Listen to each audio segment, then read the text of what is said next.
Hello, folks. Welcome back to the program. It's Chris live in central Pennsylvania with my guest today, Theo Jager from Jager. We're going to talk a little bit about the recent decision where Sakalika and Jager and the Free State Agriculture, I believe it was, won a decision over the government, specific over John Steenhuisen, and their effort to control who gets to administer a vaccine for foot and mouth disease. This, of course, is a situation long neglected by the current Minister of Agriculture. And so we're going to discuss that here this morning. So welcome, Theo. How's it going? Hi, Chris. It is always a great privilege to be with you on your show. Thank you for inviting me again. And everything in South Africa is fine. We've had a lot of water, believe me. We've had rain since December up north, and even over the last few weeks down south.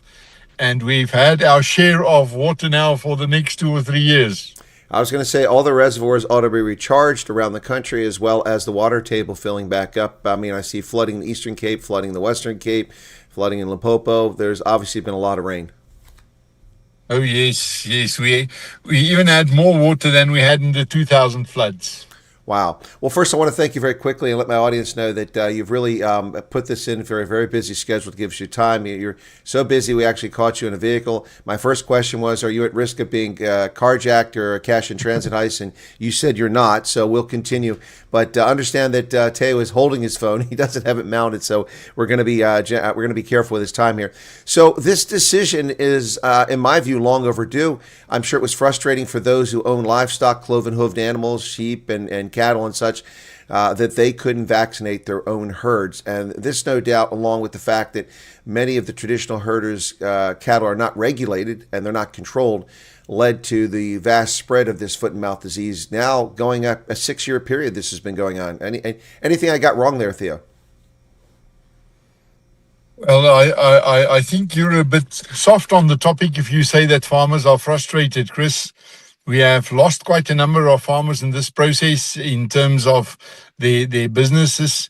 Too many farmers are now in quarantine, cannot trade, cannot move their cattle, cannot sell it. They will be in quarantine for at least a year. And there's no business which can survive being closed for a year or more. We've even appointed a number of counselors because families of farmers would call and say, we are very concerned about that.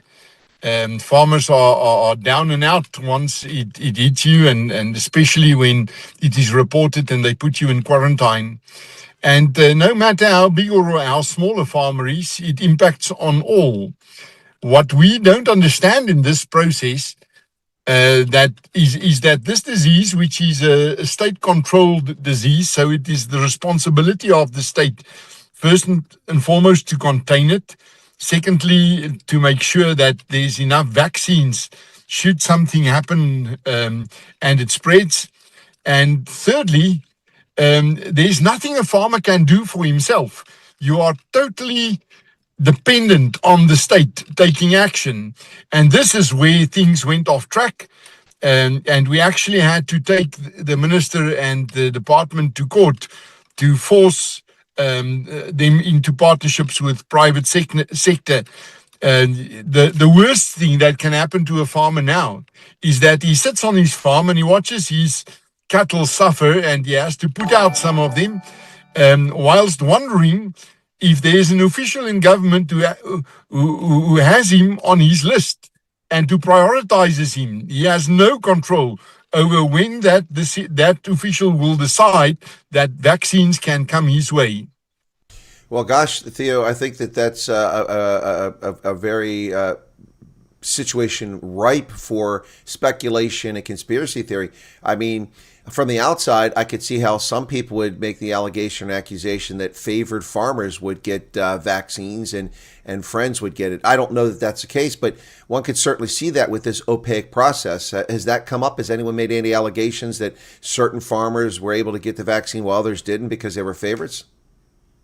Yeah, unfortunately, not all farmers are equal in this process. Not all farmers' organizations are equal either. So you have those who move very close to government. I think the two of us have spoken about this both in private and on your show. that there are those organizations who are better at bringing government's message to the farmer, and others who will rather take the farmer's message to government. The smaller and the smaller family farmers and those who refuse to be politically correct, those organizations will probably not be able to access the vaccines. As we stand now, after the court order, government can no longer withhold it. Farmers and farmers organizations are now free to procure and to distribute, to put it in cold storage, and to apply the vaccines. The crisis now is that they cannot get the access because government grabs everything that comes into the country, and then they take it to honest to poor biological products. So even though there's a court order, it is still very hard for anyone outside of the state to actually get their hands on the vaccines. So you've won a court order to be able to use it, but getting access now is the problem because government is hoarding it. Yeah, they are actually suffocating this process in the administrative red tape. Only yesterday, the minister's industry coordination council, which is made up of farmers leaders who are close to the minister, they've put out a pamphlet to say this court order is actually applicable to the Department of Agriculture, but there are other departments in this value chain too.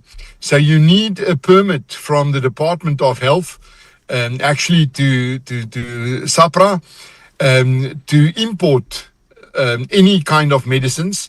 And this falls under that regulation too. And also you need a permit to import it. So it is not that easy now that we have the court order to actually implement it that way.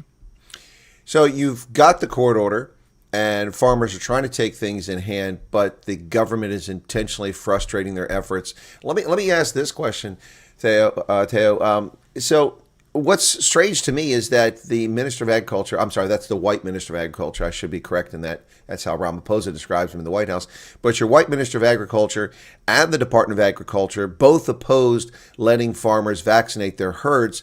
Now, a conspiracy theorist might try to tie things together that are unrelated. And I'm not going to say that's the case, but I mean, I've heard people grumble that, well, gosh, who needs expropriation without compensation if you simply put all the farmers in the cattle industry out of business?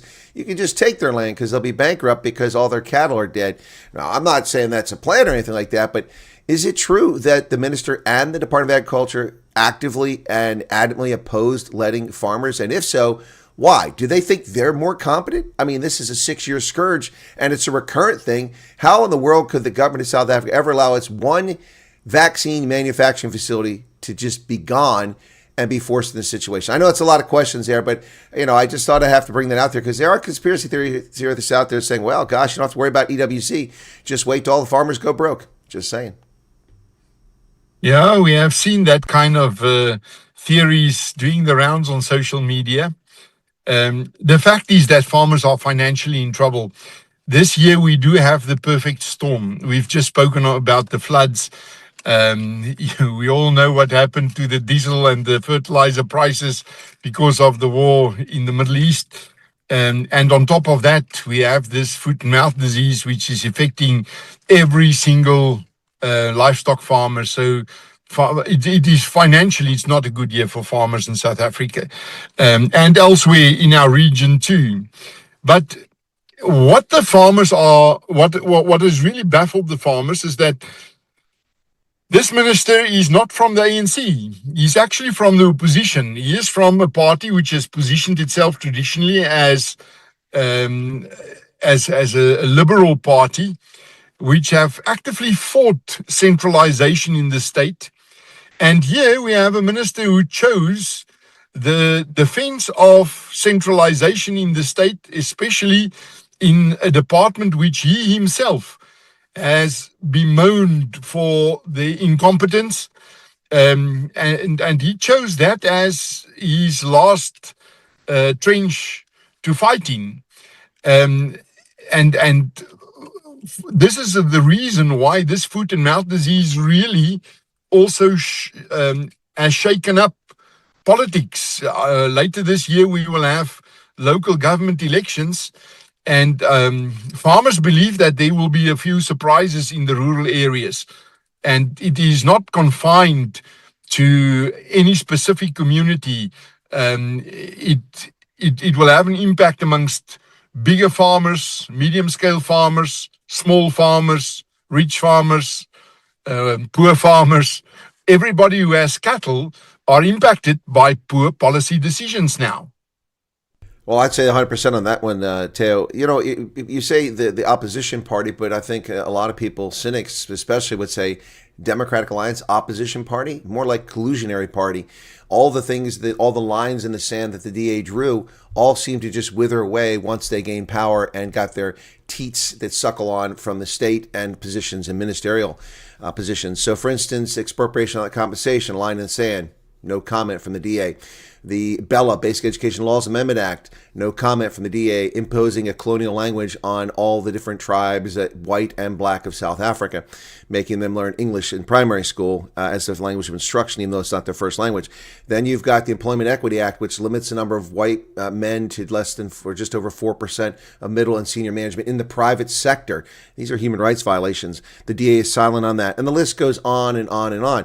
So I would have to argue, and I'm not trying to put you on the spot, but for my audience, the DA is not the opposition. The DA is the state. The DA is part of the GNU. And all the things that they told their voters that they opposed, once they were in power, they just looked the other way. Well, in their defense, I must say that for the last year or more, we have been in discussions with some of the groupings within the DA, because like the ANC, it is also a very broad church, perhaps too broad to develop policies in a comfortable way. But the DA is in court over the Expropriation Act. And we have pinned a lot of our hopes on that court case. I think there's a good chance that the court may scrap that act based on procedural shortcomings.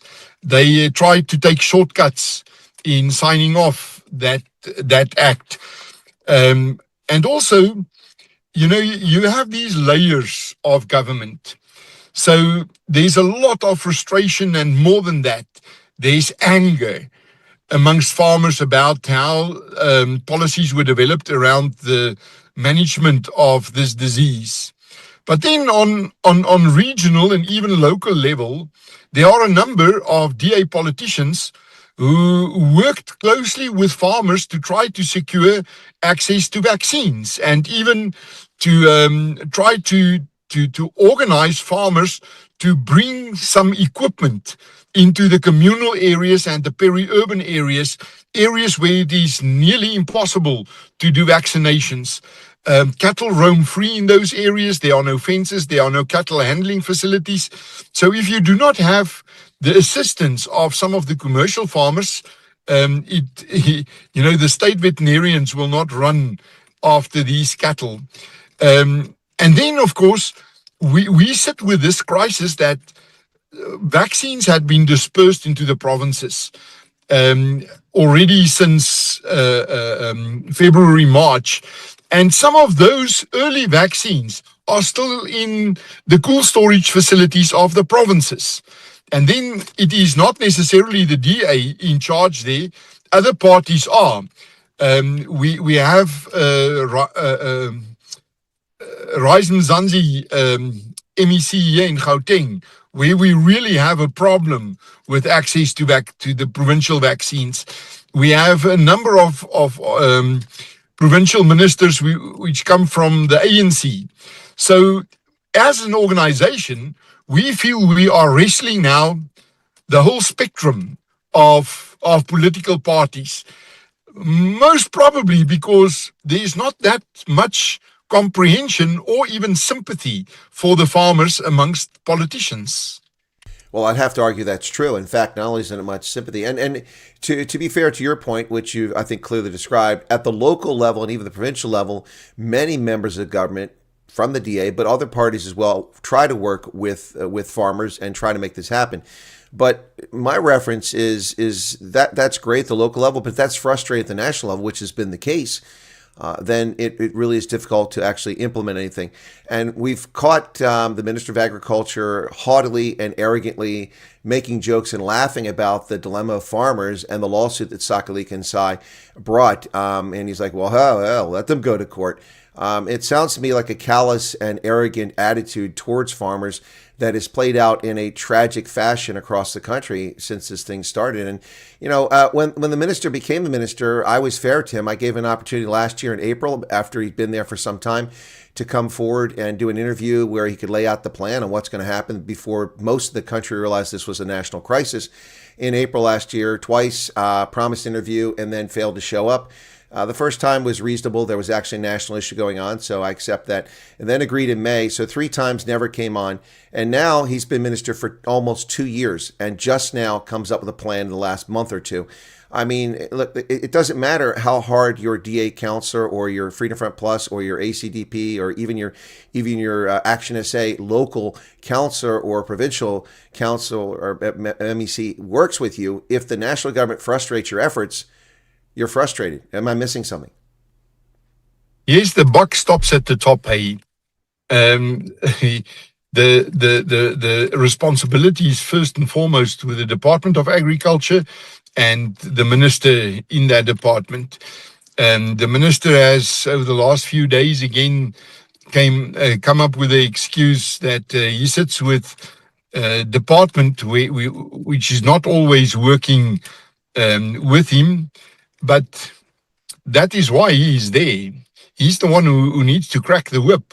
If you look at other departments where we now have a DA minister or a minister from elsewhere than in the ANC, take for example Home Affairs. With Home Affairs, a number of government officials have been fired. Corruption has been pointed out. There have been consequences. In correctional services, Peter Groenewald is becoming increasingly popular, even in constituencies where no one would have predicted a year or two ago that he would get any support, because he is tough on corruption and ineptitude. There are consequences for government officials who are not doing their jobs. Not one official in the Department of Agriculture has faced any consequences. I mean, we are in the mess which we are in right now with the foot and mouth disease that has spread to all 9 the provinces because government did not do its job. And the very same officials who caused this are now put in charge of solving the problem. And they simply do not have the trust of farmers or industry.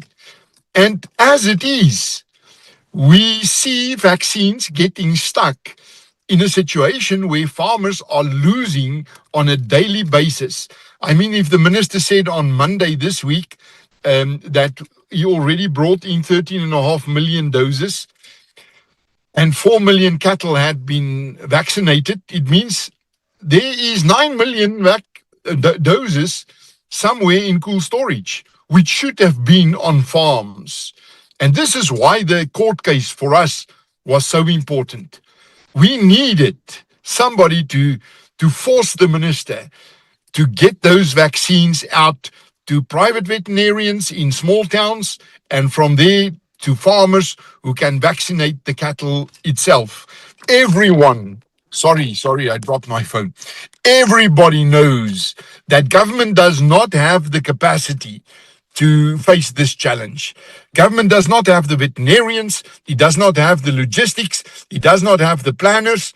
So why not give it in the hands of the farmers who vaccinate their cattle for just as and even worse diseases? I mean, in the court case itself, one of the 3 arguments from government side was that farmers are not qualified to vaccinate their own cattle. I mean, the experience and the expertise of farmers, You cannot even compare it to the expertise and the experience of young state veterinarians. Well, that just touches on a point that's very relevant here, and that is cater deployment and the hiring of incompetent people based on patronage networks. And that, of course, is something we see throughout the government, and it persists because even though you have a DA minister, he has primarily people that were appointed prior to his arrival. And you're talking about the farmers, but not only is government inappropriate, I'd say it's inappropriate for several reasons. They lack experience, they lack expertise, and quite frankly, they lack competence. One of the reasons why foot and mouth disease, in my view, as a farmer myself, it's been a while since I tilled the land, but as a farmer, is that this government has no clue what's going on and takes a paternalistic, patriarchal approach and says this is the way it's going to be. And the consequence is a situation ignored until it metastasizes, to use a term from the dairy industry. It metastasizes, and now we have a situation which is intolerable. And it's led to South Africa's inability to export its beef to places that it would like to export it. And it's led to a massive increase in the price of meat in the stores. And the average South African can't afford protein anymore. I mean, it's a real problem, Theo. Absolutely. The price of beef and dairy is going through the ceiling. Our dairy industry has been hit particularly hard. It seems that dairy cattle are much more vulnerable to this disease than meat cattle. And even with the meat cattle, our local breeds, the indigenous breeds, like the Afrikaner, Bovelder, Drakensberger, the Nguni, the Tuli cattle, they seem to take it in their stride. Yes, they lose some condition and they might skip a session with the bull, but in global terms, it is not that much of a knock which those farmers take. But we also have the more sensitive breeds, and especially the dairy cattle, who stops eating, stops moving around, needs to be shot. And the damage there is already running into billions. But it's not only that, it is also the genetics that has gone lost. And farmers will understand, if you inherited this these cattle, it was started by your great-grandfather and passed on to your grandfather and your father, and now it goes lost in your hands. For farmers, that is a tough thing to swallow. Now, in Parliament, when the department reported back 2 weeks ago on where we stand with the vaccination program and how available it is for farmers, one of the answers they gave in the portfolio committee was that around 6 to 8% of the vaccines gets lost because of breakages of the packaging, the bottles in which the vaccines come. They break. Now, I was 18 years old when I first took a course in vaccinating cattle and goats and sheep, and I must have put a needle in livestock at least 150,000 times in my life. And I've never seen one of those bottles breaking. Never. I accidentally ran over one of those bottles with a pickup truck, and it did not break. So to lose 6 to 8% from breakages, farmers really frown on it. And syringes that break. Of course, farmers call them conspiracy theorists, but farmers suspect foul play here. Farmers suspect that those bottles were not broken, that they find their way to the black market where they are being sold. And we know of farmers who were offered a bottle of vaccine for 10,000 Rand, which is about 166 Rand per dose. Somebody is probably making money out of this. Yeah, that doesn't surprise me at all. The level of corruption is just insane every single day. It used to be one corruption case per day I would find in the paper that I could talk about every day of the week. Now it's 2 or 3 cases being revealed, and it's things we have not heard of. This breakage, I'm with you. I was involved with vets and the vaccination of livestock from the tender age of about 12 or 13. On a dairy farm, and I never saw one bottle of vaccine break. Those are thick little bottles that have the doses in it. They're designed so they don't break easily. So I'm with you on this. It seems strange, but let's shift our attention a little bit here, Theo, because there's another aspect of all this, because this is endemic to Southern Africa, to South Africa, the foot and mouth disease. And of course, it circulates amongst wildlife. You've got the Cape buffalo out there. You've got bushbuck. You've got all these other creatures out there. So that population is also important in South Africa for tourism, for big game hunting, and of course its impact on domesticated livestock. Is this devastating the wildlife in South Africa at the moment? Is it burning through them, or are they handling it better? The wildlife is definitely handling it better. We do not really have losses yet, but of course, in the over the longer term, the management of the disease hinges on our ability to manage it amongst the wildlife. Foot and mouth is endemic to South Africa. We've always had it, but we contained it within what we call the red zone. That would be the Kruger National Park and the northern districts of KZN, all along our border with Mozambique, Zimbabwe, and Botswana.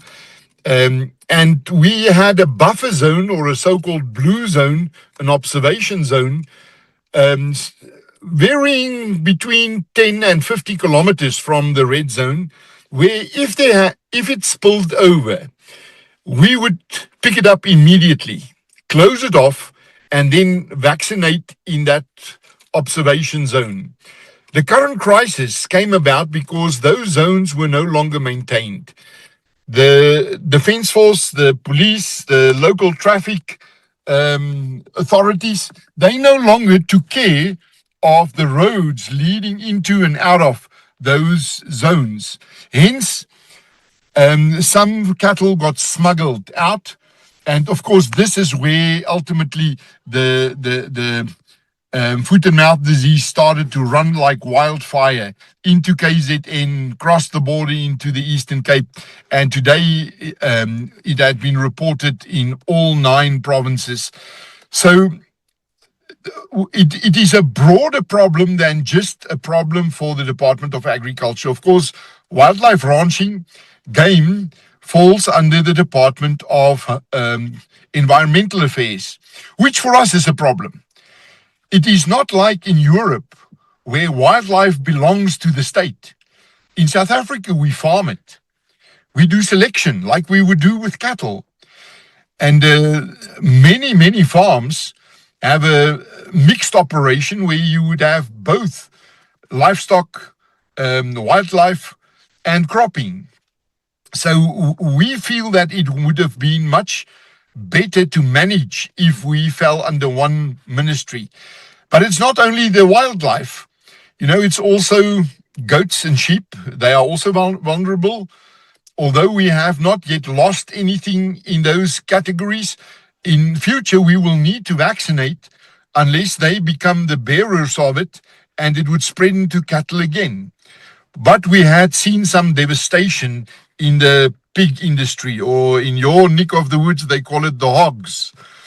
Of course, in the body of a pig, this virus multiplies exponentially faster than in the body of cattle.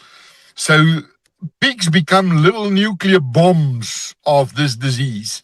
And we have seen hundreds of pigs dying, others being shot by the farmer, simply because you cannot keep feeding the pigs, and there's no market to take it to, or you are under quarantine, you cannot take it out. Not only when you attract the disease on your farm, also when you are in the 10-kilometer radius around an outbreak. So apart from the 14 million cattle that needs to be vaccinated twice this year, the whole pig industry, also, of course, the small stock industry, and then we will have to get to the wildlife. Our biggest challenge, and the thing which no one talks about yet, is, of course, the buffalo industry. The reason why foot and mouth is endemic to South Africa is because of the African buffalo.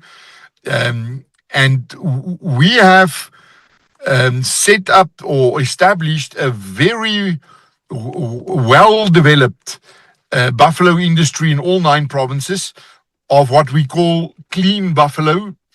It is when you remove the calf immediately after birth, before that calf had an opportunity to drink from its mother. And you put such a calf with a dairy cow, mostly a Jersey. The formulation of that milk is close enough. And then the Jersey cow raises this young buffalo, and you test it twice. And then if that buffalo is free from foot and mouth, you breed with it as so-called clean buffalo. Now, since this outbreak, we don't know what the status of our buffalo herds are in the various provinces. And you do not see this disease on buffalo. It does not have the symptoms. It only carries the virus. So the Cape buffalo are a reservoir for the virus then? Yeah. Interesting. I was on the executive committee of the District Agricultural Union in Letaba, which is a district adjacent to the Kruger National Park. And it was my job to manage 2 of these outbreaks, the 2004 and 2006 outbreaks. And during those outbreaks, we, of course, had to seek for the source. And both times, it was because the fence of the Kruger National Park broke. Now, only an elephant can break that fence. It is called the Armstrong fence. It is strong enough to hold any animal but an elephant. And there are too many elephants. It's as simple as that. We're no longer allowed to manage the numbers. And when there are too many bulls, they break out. And then the buffalo follow in their tracks. They drink from the same troughs as the communal cattle next door in the Venda area or the Gazankulu area. And from there, it spreads amongst the cattle. So the real source of our problem is the elephants.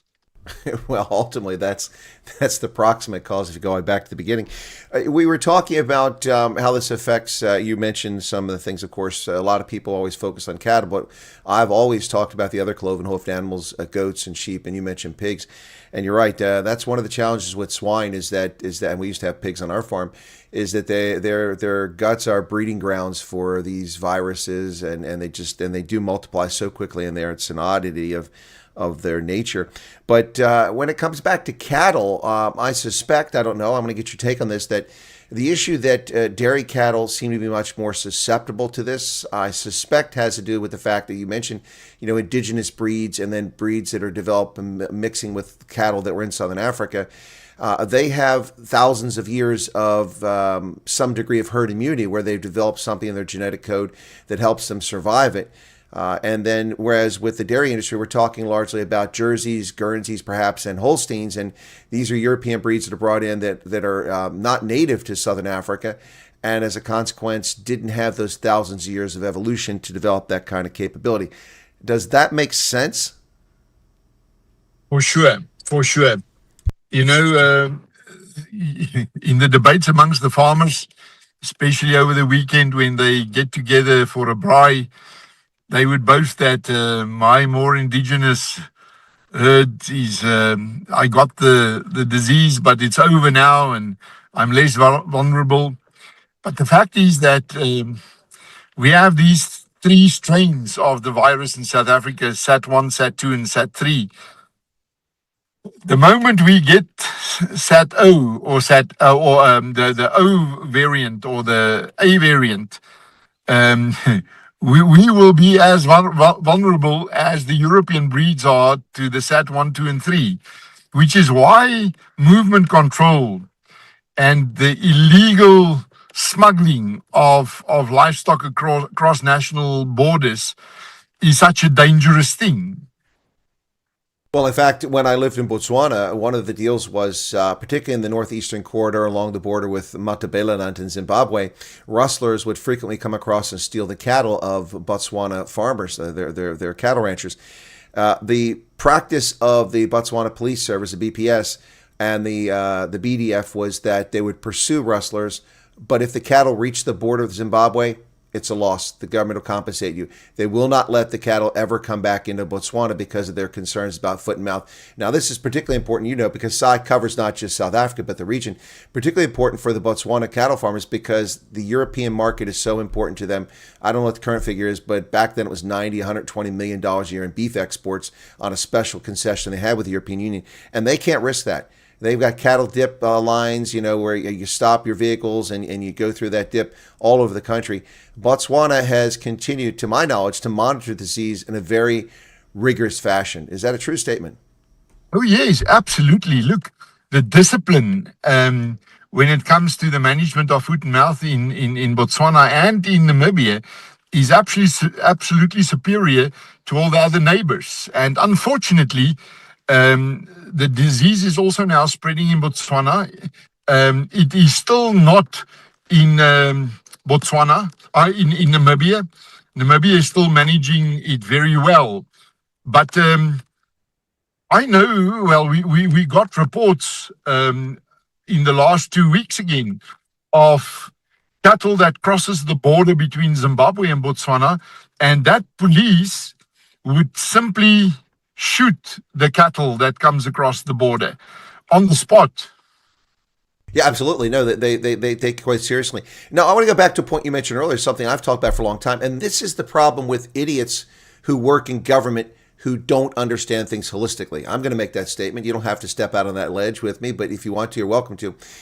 The lunacy or the stupidity of government-appointed people who are incompetent, who have no leadership, no vision, no forethought, no planning for tomorrow, the knock-on effect of things. South Africa used to have 7 infantry companies that patrolled its borders with Zimbabwe, Eswatini, and Mozambique. They were on duty every day, 24 hours a day. This went on for decades, and that was to stop illegal migration. It was also to control the borders, and also you talked about when it comes to wildlife, these monitoring zones out of the Kruger and places like that. All of these systems were put in place, and they all functioned, and they all prevented these disasters from happening.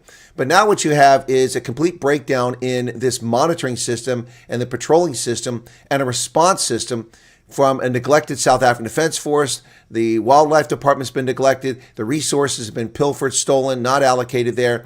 And this knock-on effect of simply not monitoring these things spreads disease. Disease spreads to the agriculture industry. The agriculture industry loses cattle, loses pigs, loses, not sheep yet, but it loses these things. People go bankrupt. That has a knock-on effect in the banks. They don't get repaid their loans. And then you have just chaos, unemployment. And it's just one thing after another, all of which was easily preventable by simply maintaining the monitoring and patrolling positions that were always established. What did I get wrong, Theo? You are right. It is not only amongst the farmers or in the agricultural industry that we used to have some of the best experience and expertise in the field of managing foot and mouth. And we still have some of the best in the Southern Hemisphere. They are not in the state. So things started to implode on 3 corners of this room. First of all, we had Onderstepoort Biological Products and the Agricultural Research Council, who used to develop and make the vaccines. Already in 2008, the veterinarians, the organized profession, rang the alarm to say Onderstepoort no longer has this capacity, and should something like this happens, it will be a national disaster. Fortunately, Parliament took note of that and asked for more information, ultimately budgeting for it. And in 2012, they made nearly R500 million available to upgrade our facilities and to make sure that Onderstepoort would be able to supply the vaccines should we run into this kind of crisis. Now that money, and I cannot tell you about it because no one knows what happened to that money. Until this day, no one knows. Although the minister vowed to get on the track of that money, it is still a mystery what happened to it. Had we had that capacity, we would not have been in this problem now. Secondly, the management of those zones which you refer to is not the job of a single layer of government or a single department. I remember in 2004, 2006, as farmers, we also served on the facilities which we have put up to block the roads. You served both as a member of the farmers organization and as a member of the commandos. Unfortunately, between 2004 and 2006, the commandos were disbanded, and we lost a lot of the command and control systems amongst the farmers, also the expertise. You need an officer who takes control. And all of a sudden, that is gone. So, consequently, there's no one to call all these authorities together and to coordinate between them. When I spoke to Minister Steenhuisen about it more than a year ago, and I said to him, we need to do movement control or we will never have proper handles on this problem. And he said, but he's Minister of Agriculture. He has no authority over the Defence Force, the police, local governments. And he cannot give an order to the farmers to set up roadblocks.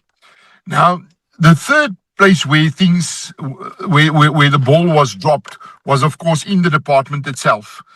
And we blame the senior officials, the deputy director generals, the directors, like for animal health, those to whom the state veterinarians report to.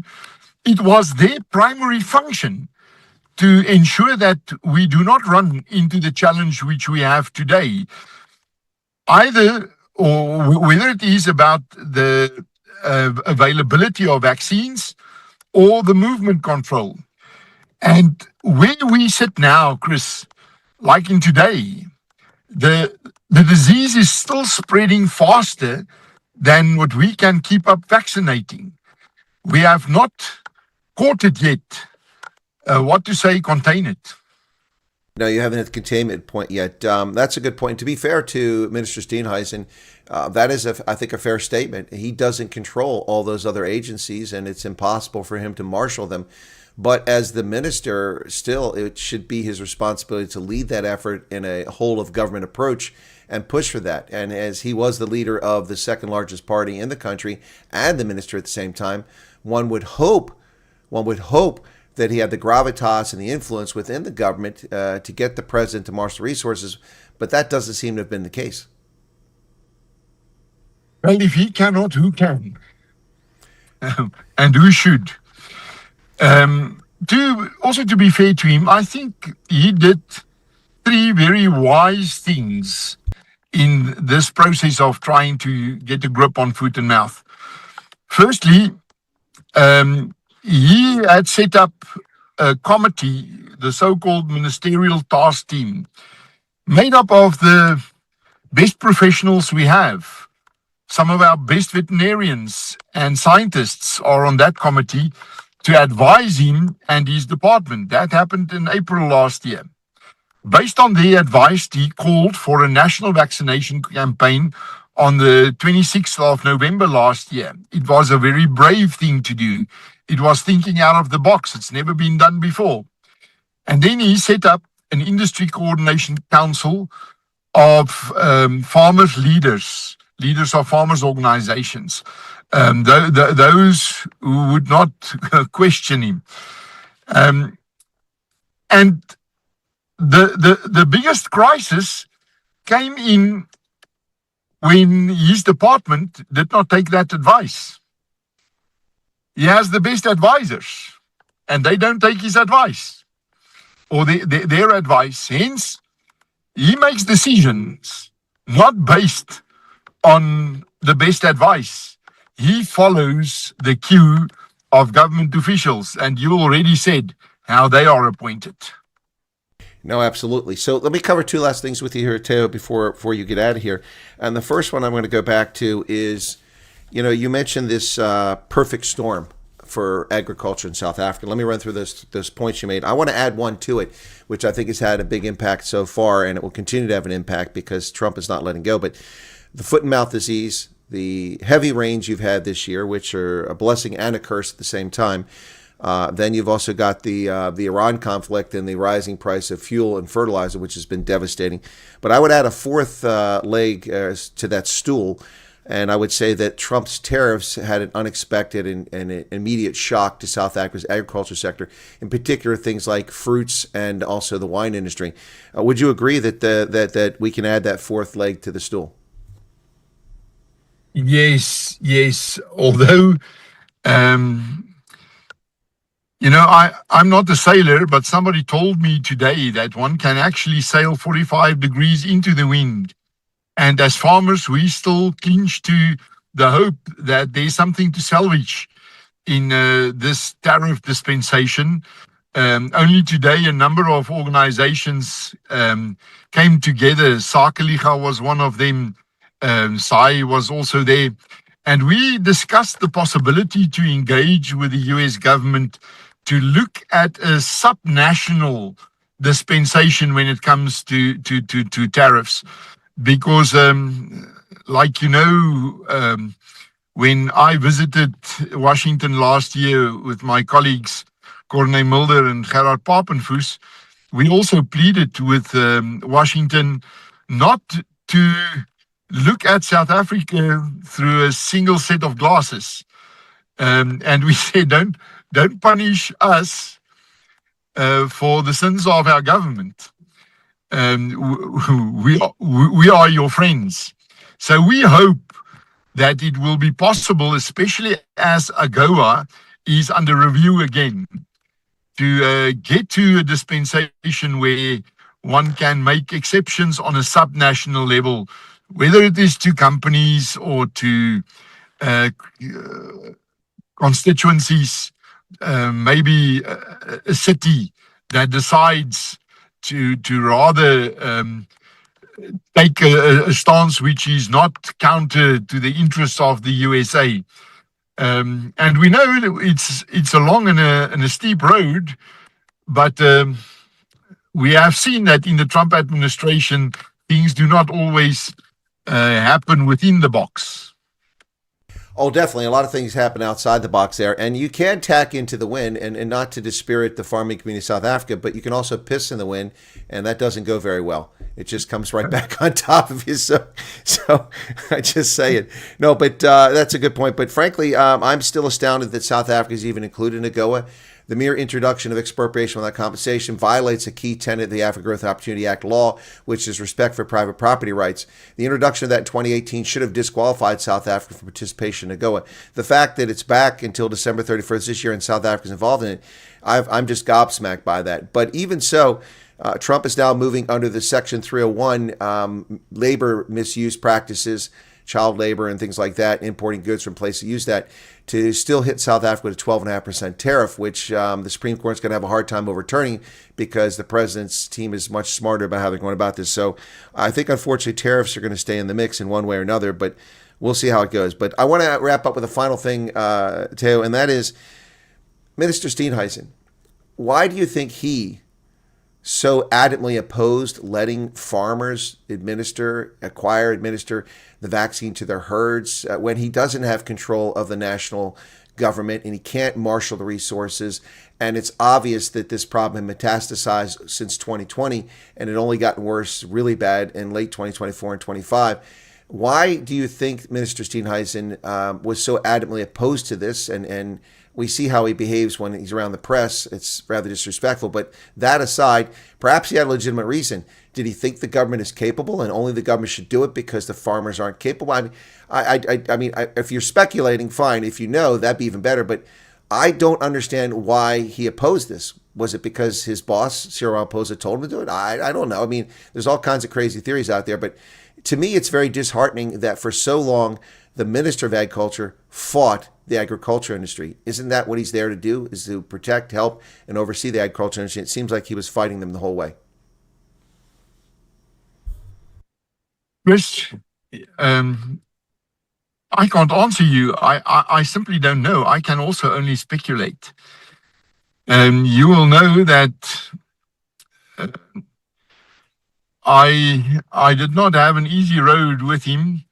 Well, when he wiped my photograph. Yeah, Toto, I was going to say, yeah, that's where you're going. Let me interrupt for a second. I was going to say, you're right. You don't have an easy road here. You in the past have had the Ministry of Agriculture play the Soviet-style behavior of simply removing you from a photograph. So you don't have to step out on that branch if you don't want to. I don't want to put you in a bad position, but is that where you were going? You're going to tell about the photograph? The photograph thing was followed on my criticism on the signing of the Expropriation Act, which actually we should have been on the same side. His party simply is most definitely on the same side as I am, but it angered him, and he actually distanced himself from me publicly after the criticism against the signing of that act. The next thing, and after that, I was never involved again, not even in this industry coordination committee, which I do not really mind because I have enough friends in and on that committee to be well informed. And sometimes you need to be the voice from outside, especially when the interests of the farmers are under pressure. But if I had to speculate, I would say follow the money. You know, before or just after the announcement came that we will have vaccination of the whole herd, all 14 million, two companies who deal in vaccines and which import the vaccines made the prices known. The one, the Biogenesis Bago vaccine from Latin America, the importer said it will cost us between 50 and 55 rand delivered anywhere in South Africa on a farm. Shortly after that, Dunevax, the importer of the Turkish vaccine, said it would cost 45 rand, excluding that, anywhere in South Africa. So we already knew that it would cost you more or less 50 rand a dose. Then on the day before Christmas, the department itself, on a formal letterhead, responded to a question by a journalist saying that farmers must budget for around 300 rand. And later added to that, that is per year, so that's for 2 doses. But still, if you need to import 28 million doses and there's a profit of 100 rand on it, it's 2.8 billion rand, which somebody would make. And when we complained about it, the minister called it false news, but he could not dismiss the answer on paper under a signature of one of his senior officials. So he said it will not cost more than 80 rand. Even with 80 rand, there's a lot of money to be made. And he said a few weeks ago we should not complain because he gives it for free. Now, nothing is for free. Somebody pays for it. If it's not the farmers, it's the taxpayers. So if you would ask me what's behind this, I would say it's probably the opportunity to make a lot of money. Well, I can't disagree with that. Theo Jager, you've been very generous with your time. I'm sure your arm is growing tired from holding your mobile phone up all this time. It's a lot longer than I thought I'd hold you here. I want to thank you for sharing your insights about what's going on. And if you want to take one last stab about, how do we fix this going forward? If you have any thoughts on that, is there a way out of this mess at this point? And then we can wrap up there. We have good contact with our colleagues in Brazil and in Argentina, the farmers' organizations there, and they also went through this. We are not the first to face this challenge.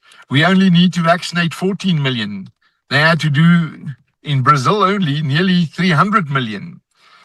Their infrastructure is not as good as ours, and they are not as well organized as we are. And they got it done. On the 29th of May last year, they got their status as foot and mouth free country back without vaccination. So if we believe if they could do it, surely we also can. The big difference is the policy environment. Their governments created the environment in which the farmers could do it for themselves. And this is why we keep pushing. Well, Theo, you've hit the nail on the head, and that's what I've always said. This is why I'm a proponent of small government. Government is there to ensure a level playing field and that all actors are treated fairly so everyone has a fair chance to succeed. Not equal outcomes, but equal opportunity. And I think that that's the role of government. And as you've explained there, government stepped in a minimalist way to oversee, to make things possible. But it sounds like government in South Africa is the obstacle, and I hope that isn't the case going forward. Boy, there's a lot of activity in the vehicles next to you. They keep coming and going as people getting in and out of the cars next to you. The first guy came earlier. I thought he was changing the tire. I thought he had a blowout or something, but he was just getting in there. Anyway, Theo, thank you so much for your time. I want to wish you a lovely Lekker na week, and that I hope that things go well for you. And thank you so much for your generosity. Any last things you want to say, or are we good to go? Just from the bottom of our hearts as farmers in South Africa, Chris, thank you for what you have been doing for us over the last few years. Thank you for always putting our interest first. We owe you a lot for the exposure you give to our interests, not only in South Africa, but all over the world. Well, thank you so much for that, Theo. My dreams of owning a dairy farm in KZN have been blown on the shoals of foot and mouth disease, so that dream is over. But there are dairy farmers in KZN that need help. Thank you so much for your time, and as I said, have a lekker na week. Buy a donkey. Mooi bly. All right, take care. All right, I'll let Theo drop off there, folks. That's Theo de Jager, who is the guy that runs SAAI. Let me help him out there. He's having a hard time with that. There we go. All right. Well, thank you for tuning in. I appreciate you guys being here. Be sure to hit the like button. If you got any questions or comments, you can leave them behind. There are links to Theo, also to the article below the video if you want to check this stuff out. So that's a court decision, the Sakalika, SAAI, as well as the Free State Agricultural Union, all involved in that case. But as we can see, based on the comments here, they may have won the case, but the government still frustrates efforts by the farming industry to vaccinate their cattle. This has not gone away. This has been devastating. And if you've ever been a farmer, and many people in the chat have some farming experience or grew up on a farm or know family members who are farmers, farming is one of the most challenging things you could possibly do in life. It's a vocation that is a calling, not a job. You have to be an agronomist, you have to be a meteorologist, you have to be an economist, you have to be a financial planner, you have to be a banker, you have to be a veterinarian, you have to have a strong heart, strong body, and you must work backbreaking long hours, all for minimal gain. Some years you have a bumper year, other years you barely get by. And this has been devastating to South Africa's farming community, and we wish them the very best and hope that that rational people are involved in this effort to stop this scourge and get a monitoring and a movement system back in place that functions. But I'm not going to hold my breath on that because I'll just turn blue and pass out. Anyway, my many thanks to, once again, my frequent guest, Theo de Jager. Don't worry, folks, we won't erase him from the video. We like to talk to him. He won't be erased, unlike a certain photograph from Berlin recently in South Africa. Thank you all so much for being here. The news will follow in about 25 minutes, and I'll be recording a short video about agriculture in South Africa later this afternoon, so you can look for that this evening. It'll be coming out probably late, around 9 p.m. But thank you so much. Be sure to hit the like button and leave any comments behind, and we will see you here in about 25 minutes for the news. Thank you for being here, folks. Appreciate it. God bless and cheers. Take care of yourselves.